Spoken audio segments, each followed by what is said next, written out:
Welcome to the Practice You podcast. My name is Elena Brower.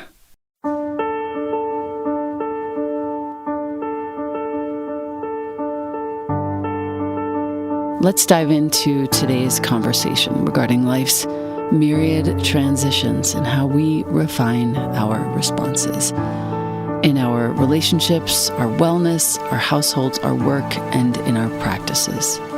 You are invited to learn and love and listen with me. Welcome to Practice You.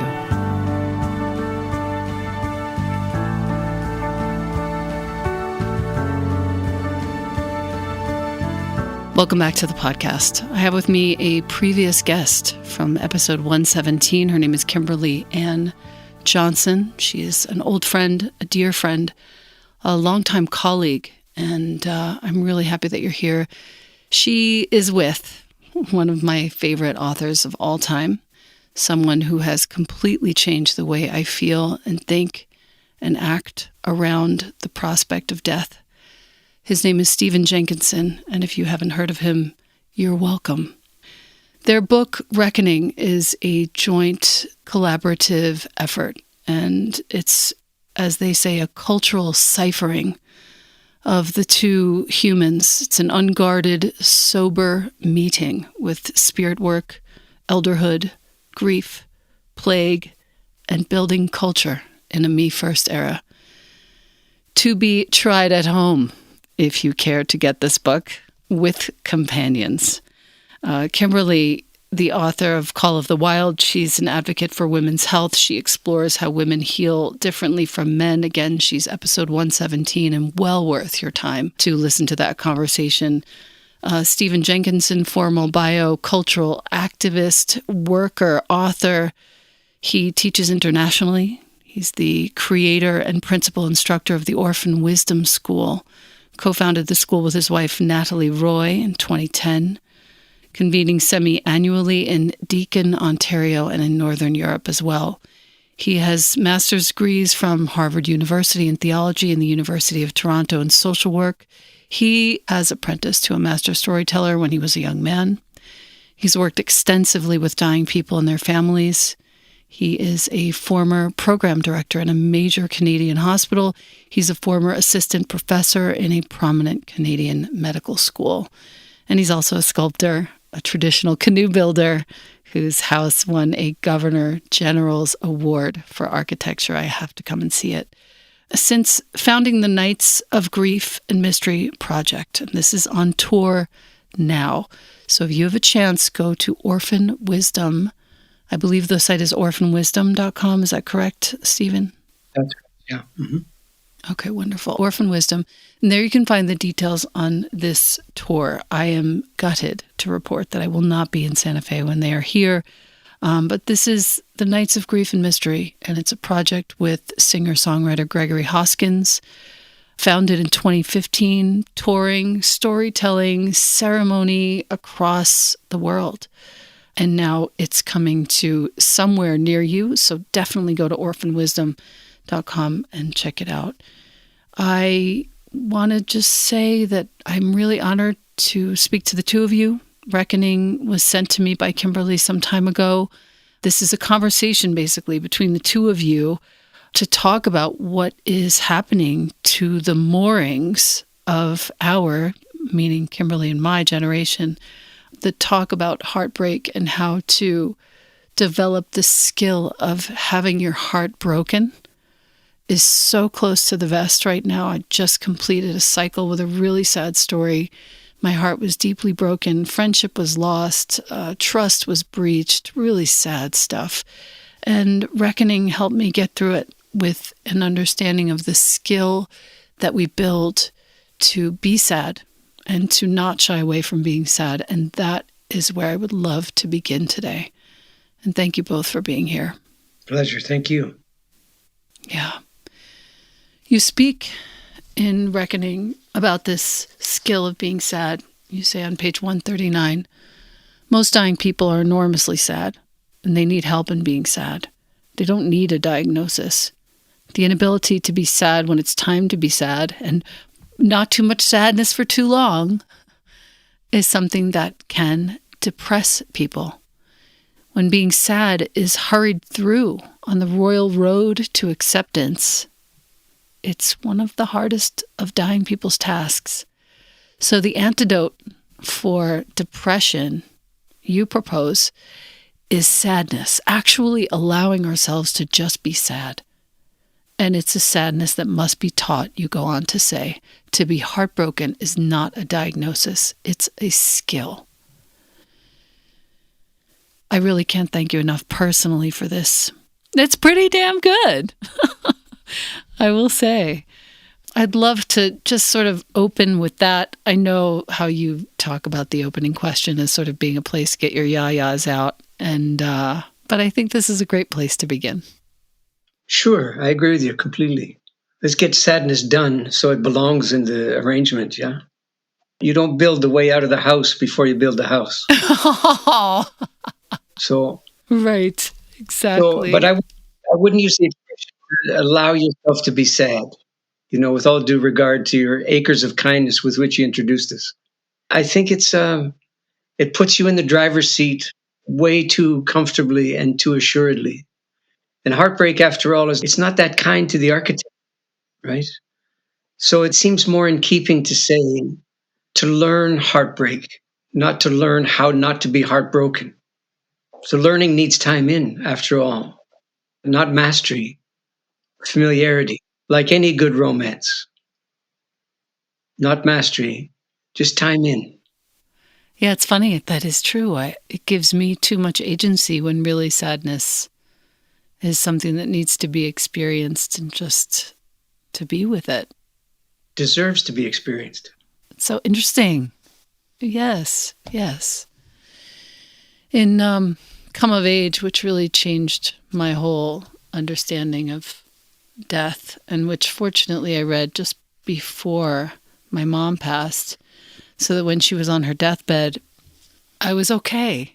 And again, not to say, oh, it's better to be okay than not to be okay, but I feel like I was at least present, and I have you to thank for that. I don't know how I would have been if it weren't for this book. So thank you. Well, the timing was the God in that arrangement, I hope.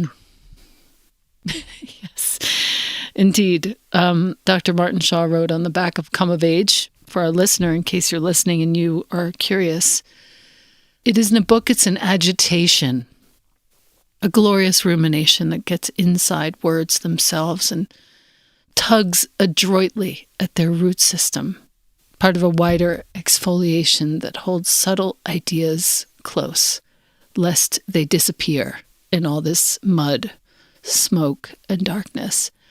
This isn't a book, it's a kind of divining, the rare breed that can leave the scriber harrowed and the reader blessed, which is how I felt and still continue to feel. I open it all the time. It's under my bed, just to the side of my bed, under my nightstand, and I look at it often. In terms of this Reckoning book, is the conversation continuing between the two of you, and will there be more of this just before I get into some specific questions? Yes, right now we're sitting together actually in Deakin, Ontario, which is where the farm is, where the Orphan Wisdom School takes place. And in the past year, we've been together on the road in about 12 cities, sometimes for an evening, sometimes for a weekend. And we intend to continue, although right now we're at the place where we're looking back on a year of working with each other, never having met one another, only having done podcasts. And the Reckoning book itself was made without us ever seeing each other in the flesh. And then I became a student of Orphan Wisdom School, and I came here last year as a student. And that was when the book was almost finished. And then for this past year, we've traveled and reckoned live, and we joked with each other that it would be really bizarre to do a book reading of reenacting ourselves in dialogue. So we just, in the spirit of the book, which is not false inquiry, but genuine inquiry and wondering, do that together. And yes, intend to continue doing that. I especially appreciated the way that you guys described specifically the way that reckoning came on. A younger woman, no longer young, author and teacher in her own right, sends a note in late fall 2021 to someone she doesn't know, an older man, not yet old, author too, activist of some kind. She proposes a talk she'll promote, her purpose, to wonder about what is happening, like we said earlier, to the moorings of her generation.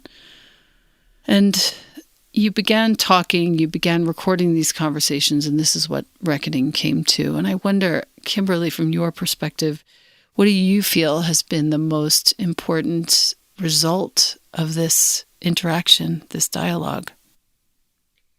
It's hard to go to quantifiable results. So the reckoning itself is transcripts of 7 talks that we had with one another. And then at the end, we wrote a letter to each other without having seen the other person's letter. Mine was 3 pages. His was 25, something like that. And mine was filled with mostly questions. I think if I were to write another one now, I still have a lot of questions, but I'm a little bit farther down the line of understanding how to translate it in what I'm doing in the world. Because at first it's just a total shakedown, and all of the fundamental principles of yoga and Buddhism and all of the ways that I've been taught by people who look like me, but about other cultural inheritance. Now that I've been on the farm a couple of times, now that I've just, I think, probably had more time with the way of thinking, way of looking at things, I can't give you one result because I think people think, oh, well, Stephen's really philosophical, but I don't really understand how I'm going to, can you just give me the bullet points now? Because times are urgent and things are not good. So you should give me the shortcut so I can help out as fast as possible. And I get it. And it happens every time that we're together, and it's understandable. So I can tell you, because it's been 2 years. So I'm getting married, and I might have gotten married otherwise, but I probably wouldn't have gotten married in the same timing. It's almost as if the cartilage in my backbone has gotten thicker, because things that are easy to shy away from, conversations that are hard to have, it's become more important to me to have them. And I have a little bit more courage to do so. And then there's a whole lot of things that are completely intangible. Forgive me, but And that's a great result. yeah, I mean, there's a lot. There's, as you can tell in the Reckoning book itself, and there's so many complicated calculations that we all have to make these days, right? Anything, just even getting on a plane. Right now, I'm in Canada. My daughter's in New York. We had thunderstorms and we had fires here in Canada. And based on those weather patterns, all the flights are canceled out of New York, and transportation's canceled for a while. And this is just one moment in, a lot of moments, but we all know about the environmental crisis and anxiety, which amplifies what seems to be unusual weather conditions. The fact that I'm even here in the first place, obviously, I came across a country line and I took an airplane, several of them actually. I have an online presence, as you do. I use social media. I'm quite aware. It's, even if the research wasn't in, it's very obvious to me that my memory is changing as a result of my social media use, combined with being in menopause and combined with maybe COVID stuff. I don't really know. So I'm straddling worlds. The reason I was able to sell my book is because I made myself an online presence. But I feel like the encounter doesn't let me off the hook, but in the best possible way. I'll repeat, I really do appreciate the expansion, I guess, of your purview and your questions. And that's cool. I am loath to say anything, but I do feel like that's a step in a pretty good direction where there's more. I'm turning to page 142 and 143, where Stephen implores us to kind of give priority to mystery, to allowing enigma to inform us, the quote unquote dark humility, which I feel very strongly here at this time in my life. He writes, you practice that by understanding your body and its weather as routinely departing from you. It leaves the shore for a time, it leaves you standing there, and then comes back. And it's all practice for understanding the day will come, my friend, when this little bark of your body will depart. Bark is spelled B-A-R-Q-U-E, the French word for boat. This little bark of your body will depart without you. It will. It will be better to practice that departure, that undoing, that mystery. And I feel like what you're saying, Kimberly, is that, that practice is becoming more natural and more a part of your world, it feels like. And it's nice to hear that. It makes it sound like I'm a lot more together than it actually goes down, but I mean, none of us are together, really, but I hear you. It's an unusual experience. So, we go on the road, and as you quoted, it's a younger woman, no longer young, and an older man, not quite old. That in and of itself already sets in motion all kinds of expectations and knee-jerk reactions. And so it's in the air all the time about who's speaking for how long, who has the microphone, and this obsession that we have in the culture with diminishing all kinds of hierarchy and imagining that we all are worth the same amount, where of course there's inherent worthiness, but that somehow the fact that one person has way more life experience and years under their belt should just go away and maybe even defer because I'm a woman, for example. So there's what's happening between us, but there's also what's happening among us. And when you work with someone who's apprenticed death, then that's there too. So there's nothing comfortable about the practice of it. It's completely disarming, especially because all of the time I'm up against things that should be basic human knowledge that I don't have any understanding of. And I'm confronted with how abstracted things like Ram Dass's statement of we're all here walking each other home really is like when I'm here at the farm and it's pitch black, you actually need someone to literally walk you home, not like metaphorically walk someone home. Or going to town on something. It's like, that's actually because at one point in a peasant life, you would dress up to go to town. So many parts of our language, so many ways of understanding things come from hunting, come from being in an earth-based relationship, that for someone who grew up in the suburbs and probably in some ways my immediate family trying to move away from farming and become more quote unquote civilized, it's extremely confronting. And actually the things that I did for self-improvement and self-development, they gave me the capacity to be as present as I can be in the space, but they also took me away from developing some of the skills that are so really basic and that a lot of 5-year-olds who've grown up on a farm would know how to do that I don't know how to do. That's very humbling for me and saddening. What makes you sad about that? Well, it feels directly connected to the rampant depression. I have a 15-year-old and most of her friends are medicated. And most of them also don't know how to do the things I speak of. So I'm not in a position to teach them because I don't know how to do them myself. That makes me really sad. It's sad because I think there's an underlying deep fear of literally survive in relationship to our environment that's not existential about the environmental crisis that then becomes labeled as a mental health problem. And then I'm in the situation of a lot of people bringing me things that are considered to be mental health problems, but actually come from this larger web of an absence of culture. So it's very sad to me. It's so threadbare.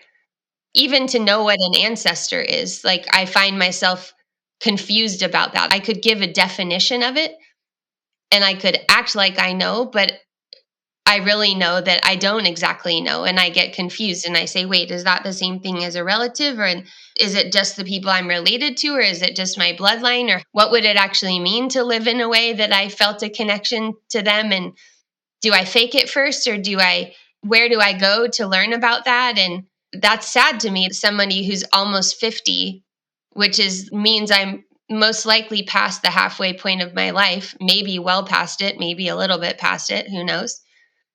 And that all around me, there's anti-aging advice and there's all of this emphasis on being as healthy as possible. And I just think, but everyone's so unhappy. Why does everybody want to live so long? And when we're living so long, what comes of that? Yeah, that's enough fodder for sadness, I would say. Stephen, the love affair in reverse, the mention that you made of that here in Reckoning was also in Die Wise. You made a claim that the ending of things is trying to oblige you to reallocate your love to some place where it's no longer relied upon as a binding agent, no longer relied upon as an insurance policy against loneliness, no longer relied upon as a reversal in fortune. And this doesn't mean, you say, the collapse of distance. It means that even your understanding of love submits to the ending of things. So somewhere in there, you begin to love the ending of what you love. I think I fought with this for 3 days until it finally just broke me down weeping.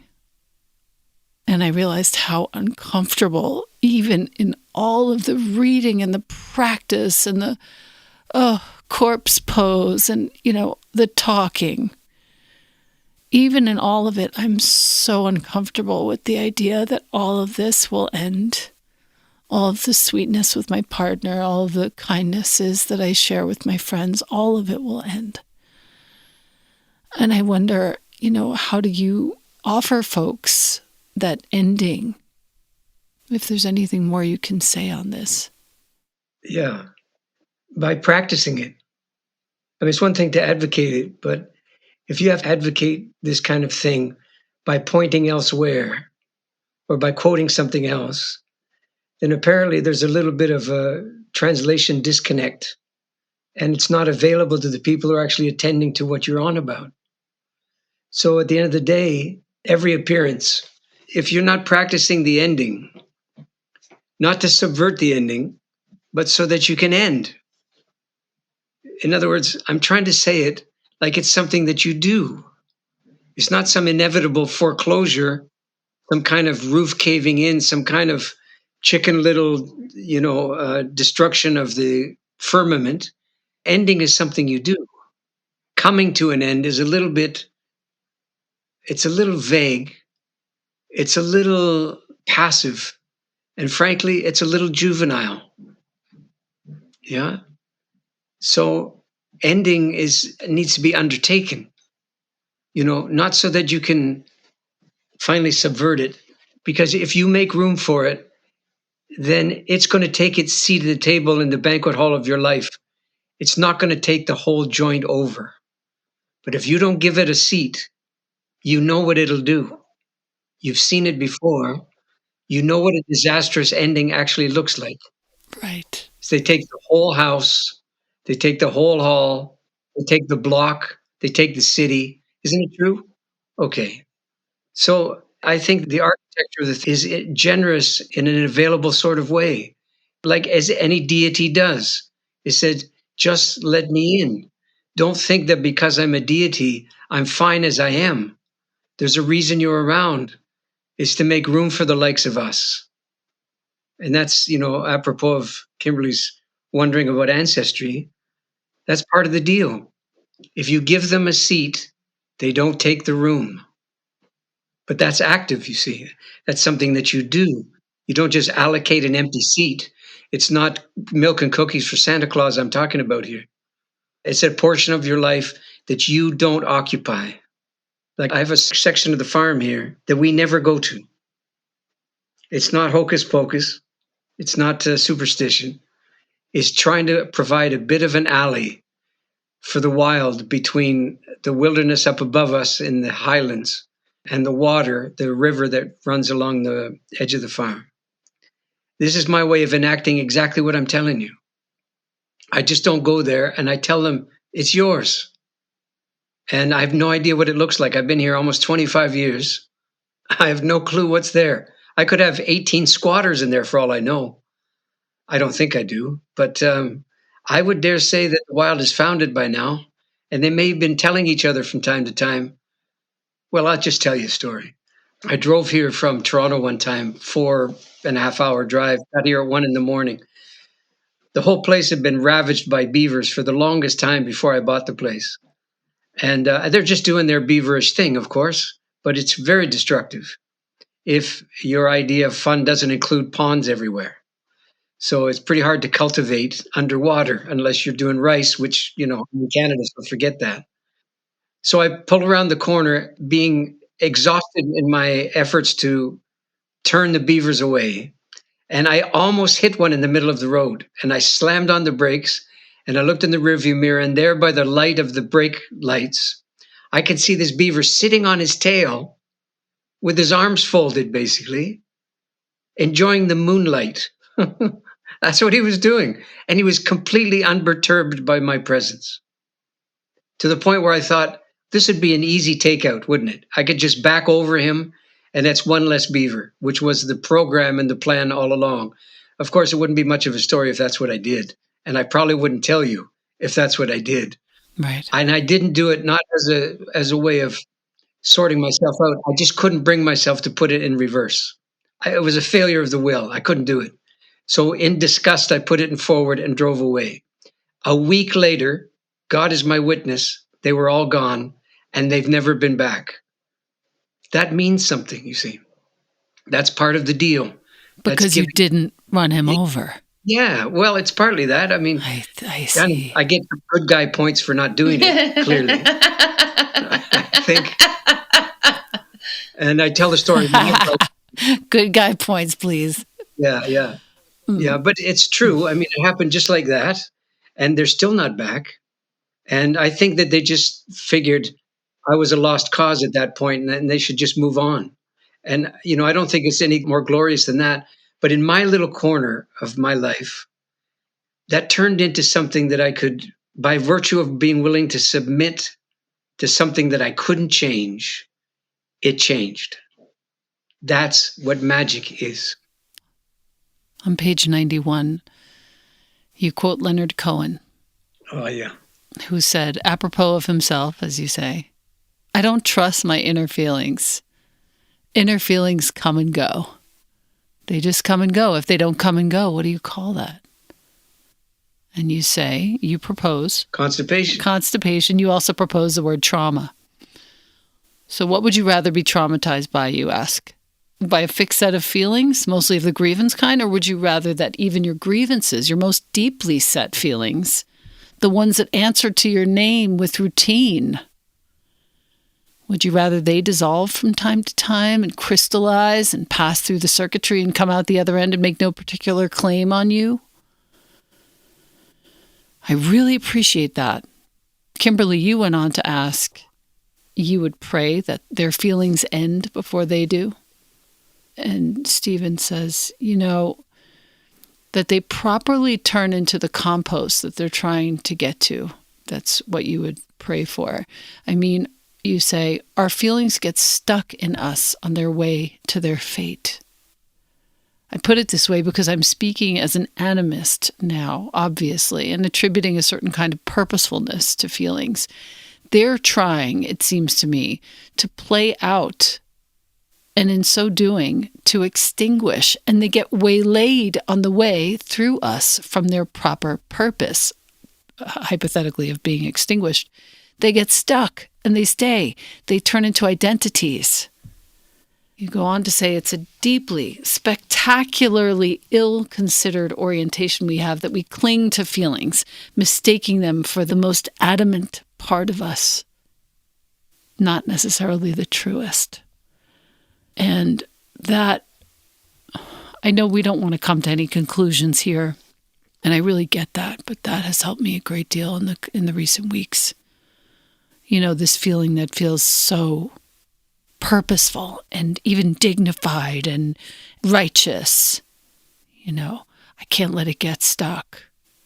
And I wonder if either of you, both of you, might be able to offer to our listener some of the ways in which you practice that natural flow of feeling through your system.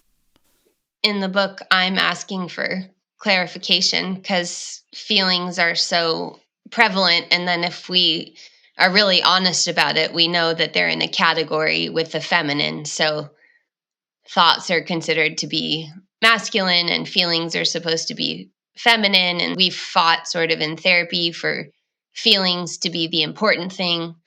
And what I've been really careful to do for these past 2 years is to not try to filter anything that I'm hearing through the old, like, pasta maker.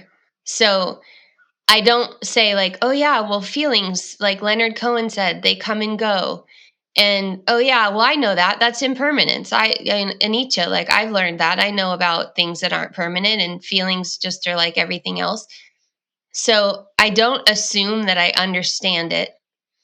And then it's hitting me differently. And then I just have to be befuddled for a while. And I wouldn't say that I'm any better at it necessarily. I just realize that through a fixation on,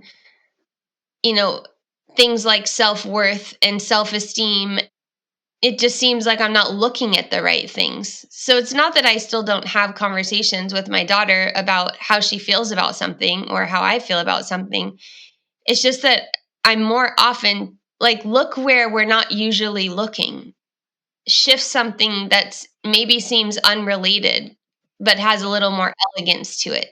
And there's a way that we just like look directly at everything and then shine a strobe light on it and then analyze it even more and then try to enlist other people around us in our analysis. And that's what means being seen or being mirrored or being witnessed.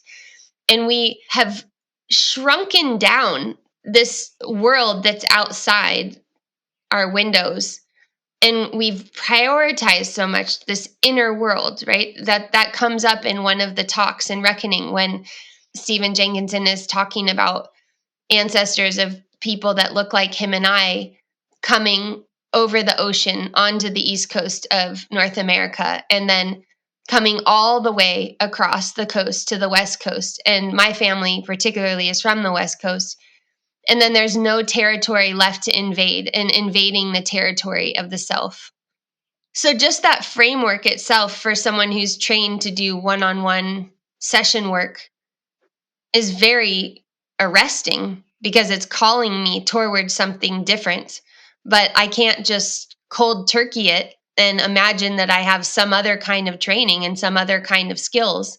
But at the same time, I also can't ignore a deeper call to make sure that I'm attending to something else at the same time that doesn't have me at the center of it, which is quite a high wire act because so much of my women's work is trying to help women find their inner center with a reference towards the natural world.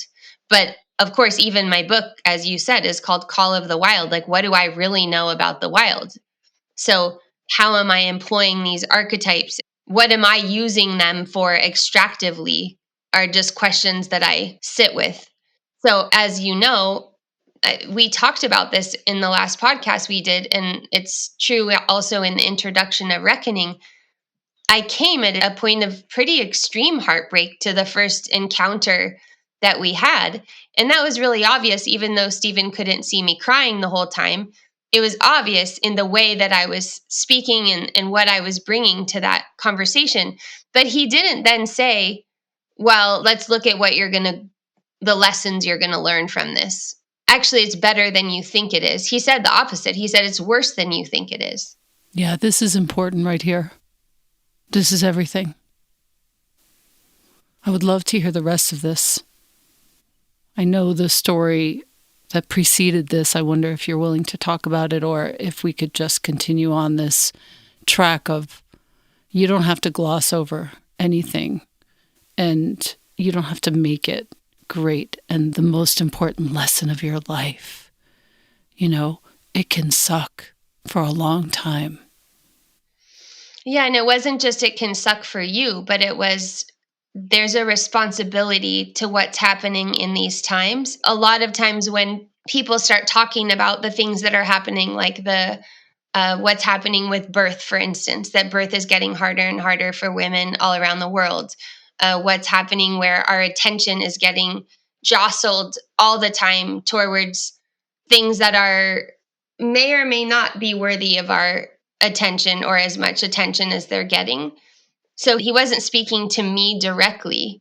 He was saying that it's important and critical if you are going to serve, if you are going to be a citizen, which to me has service at its forefront, then you have to be responsive to the fact that no, these times are not the same as all the times that have become, yes, okay, World War II and okay, Vietnam, but that's different than what's happening now. And so articulating those differences has been a large part of our work together and my work in learning without the solutions. And that in and of itself is part of what's radical about it. Because almost everyone that I interview, even if they're willing to elaborate on the things that aren't going well, and they might even speak about grief, they're theorizing about it more than they're actually practicing it because we're so fixated on the redemptive end. And we just manage to find it in every conversation, in every interaction, and every teaching. We just can't drop that bone. Like, it's my responsibility as a leader to end up giving people some hope or giving them the nugget that they can chew on. It's like we can't rely on people being adults and being able to sit with the devastation that is a pandemic, that is the isolation that comes from the pandemic, that is 15-year-olds being on multiple medications, that is suicidality and people having really intricate plans for that and sharing them. I mean, we started this conversation talking about sadness and the difference between sadness and depression. There's a difference between sadness and depression and grief and despair as well. And I wasn't really alert to those things before I encountered Stephen Jenkinson. Releasing the fixation on redemption is probably going to be the work of the rest of our lives, especially if we're in service. That fixation needs some redemption.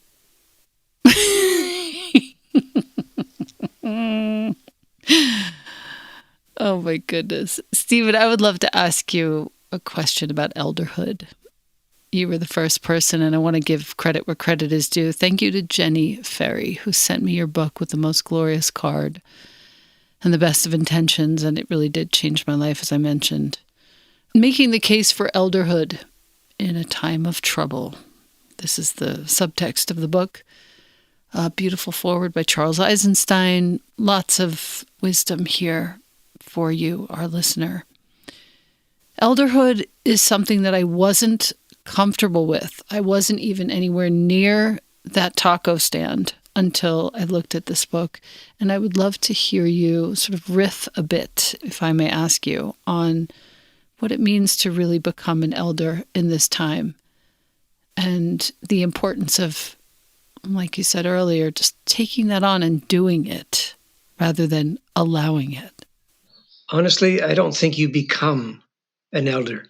The reason I'm pointing that out in particular is because the phrase carries with it kind of designation, a kind of efficacy that's self-evident, a kind of brand, a kind of membership, all these things.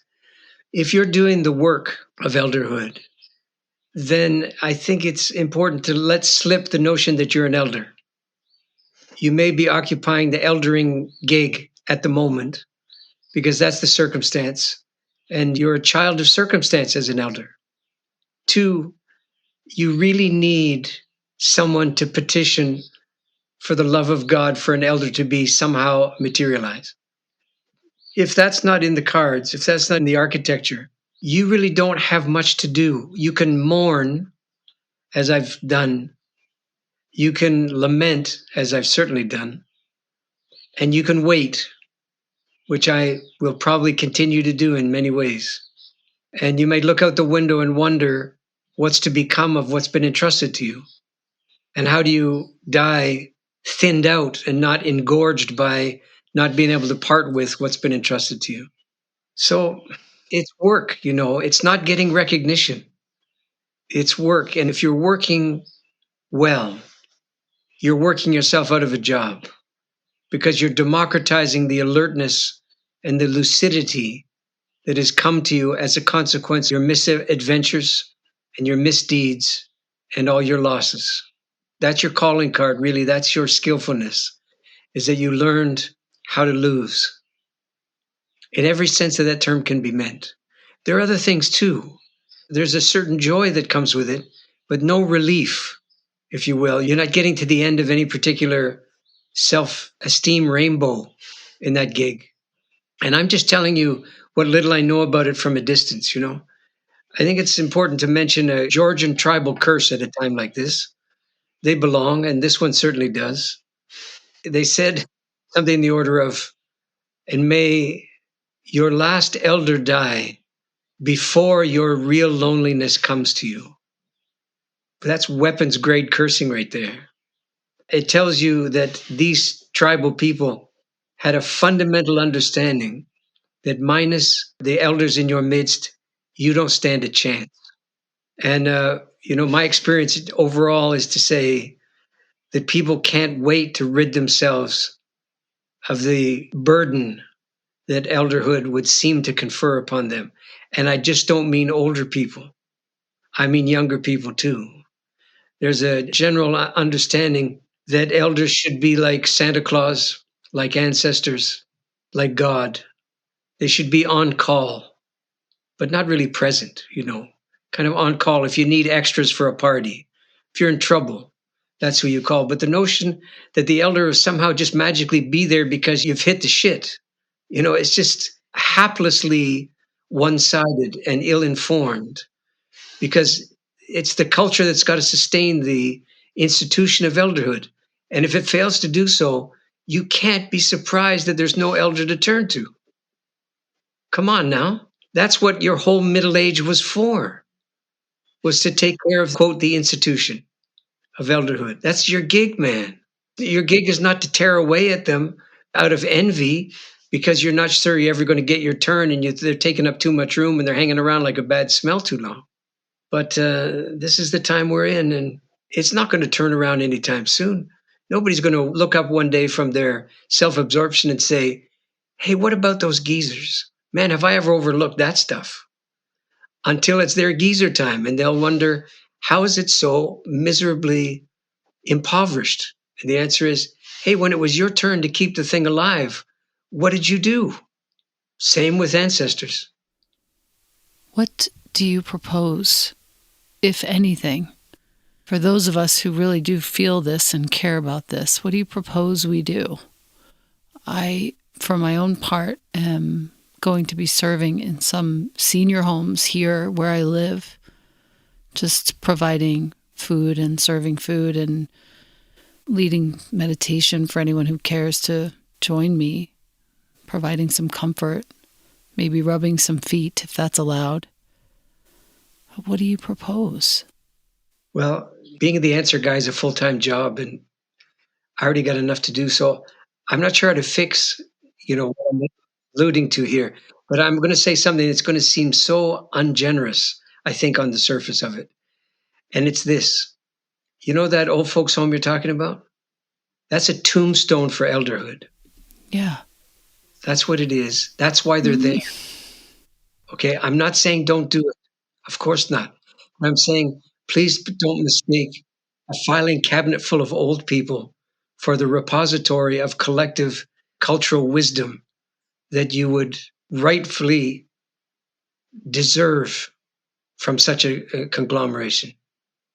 It's really sad, man. And it's going to get sadder before it gets otherwise. So I recommend getting hip here. I don't recommend taking your vitamins. I mean, take your vitamins, but elderhood doesn't come from being in peak showroom condition. Elderhood is a consequence of diminishment. Right. Willing diminishment. Or not. I mean, if you're willing to be diminished on the installment plan, it's not really the thing. It's getting cleaned is what we're talking about. All right. On page 72, you say, so when you're a child of a troubled time, as both of us are, you're speaking to Kimberly, and certainly your daughter is, what's the sound upon awakening that we make? Is it hallelujah, or is it I get it now? Is it finally? Is there any sound of victory or the hero's journey or any of that? My answer is it's a sob. That's the sound upon awakening at a time such as ours. And you were all but making that sound various times as we've been talking here, and perhaps after yesterday, and there's more where that came from, God willing. And so, amen is a kind of sob without the immediate heartbreak there. I think that's just what the word means. Amen is, man, it's beyond me. It's just frankly beyond me. You know, I'll work, but I'm telling you, I'm not getting there. It's too vast. And you include a P.S. P.S. There's a little medieval prayer I ran across a long, long time ago. I've never forgotten it. I mean, it's so short, it's hard to forget. It went like this. God help me. My boat is so small, and your sea so vast. It's really different for me to end on such a realistic note that doesn't have the redemption fixation, that isn't tied up in a neat bow, that doesn't make sense necessarily. I think it's apropos. I wonder if either of you have anything else that you would like to add for our listener who is finishing perhaps on a sob in that uncomfortable space of wondering what's next and not having an answer. Well, first thing is you'll get your answer for what's next. Don't you worry. You might have to hang in there a bit, but what's next is coming, isn't it? By definition. So not knowing what's next is not the same thing as there's no what's next. There is. That's one. Two, I love that prayer because it's not asking for anything. Nothing concrete. Let's put it another way. It's not asking for anything to be different than my boat is so small and your sea so immense. It's not a gripe. It's not a grievance. It's not saying something fundamentally is wrong and I don't deserve it. It's acknowledging the whole crazy, lumpy deal, and it's asking for help. That's all. It's not asking for a refund. It's brilliant, you see. And that's what we're doing, addressing these things, is we're not saying everybody line up for a refund because nobody deserves this. I don't think either one of us are saying that here. We're saying this is not a meritocracy, baby. We're living out the consequences of what we meant not so very long ago. That's what this is. These are the consequences of what we meant, not what we intended. These are meanings we're dealing with now. That's where we sit. 3, I have to tell you that your reading of what Kimberly and I came up with sounds at least as good as it did when we came up with it. It sounds better to me. It's like, I want to read that book, man, but I want to read your reading of it. That's what I want to hear. I've spent a good amount of time with it. I really feel it. And I'm very confused by it. And that's a first. It's new for me. Thank you. Last thing, and Kimberly, I want to hear from you one more time too, but you talk about the word awake here in this book and meaning making. And I feel like we need to address this because this word awake, this poor word, has been just completely lost and not found. And I wonder if you could talk to us a little bit about what it means to actually be awake in your understanding. Well, awake isn't what you are. It's what you fitfully do. That's the first thing. So it's not an identity, it's not an achievement, and it's not a destination. It's just kind of, you get lucky, you don't screw up too badly, and awakeness can be part of what happens as a result for a while. The word, of course, as you've noticed, means something like, okay, there's a web of consequence. It fans out from everything you do. It's true at the end of your life when your friends or your so called friends or the people that never quite managed to be your friend congregate somewhere, have some inebriant that helps things flow, and begin to tell some truth about you that your presence on the scene forbade. That's awake. That's how the meaning of your life begins to appear. And the other incarnation, of course, is you're passing through life like you're passing through water. And there's a kind of fan shaped vector that comes out behind you. And that's what your life means, your little life. And that's what life meant to you, too. They're both there and they mingle, and you're not really the boss of whether or not that's so. That's already so. And your tongue is silent now. And you're on the receiving end of everything you put into motion. That's what the condition of being awake. So, of course, careful what you wish for on this awakened thing, because it's a big ask to be awake, and it's an extraordinary burden, and it doesn't pay well. But the world, minus our awakeness, hasn't done too well. The quote that you gave regarding that web of consequence, if you reassemble the word, it means of the web of consequence that fanned out from everything you did and didn't do and everything you said and all the rest of it and the whole crazy thing. Awake means the condition of copping to the web of consequence, most of which is beyond your intention or even your realization or even your give a shit. That's what being awake really means. Just recognizing it's completely beyond you. That's my interpretation. And like getting okay with that. Stop trying to be a master of all of these things and stop trying to understand everything, like Kimberly was saying earlier. Just be okay with like going to sleep and not having a damn clue. No solutions and no fixes. Kimberly, when you think about this word, what comes to mind? Well, this one's been a challenge for me to understand because it has a lot to do with our understanding of time and how past, present, and future work. So when I thought about the wake of a boat, I thought about a boat moving through water and the wake is behind the boat as it's driving. But if a person is standing in the river and the water is going, so you're standing facing the direction that the water is going, the wake will be moving towards the front side of your body, which normally we would think of as the future, because the future we would think about as what's in front of us.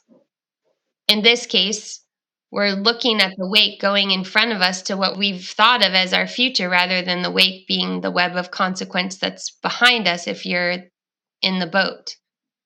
So all of a sudden, this thing of, I'm sure there's at least 5 books that are titled Wake Up or Waking Up or Be Awake Now or something like that.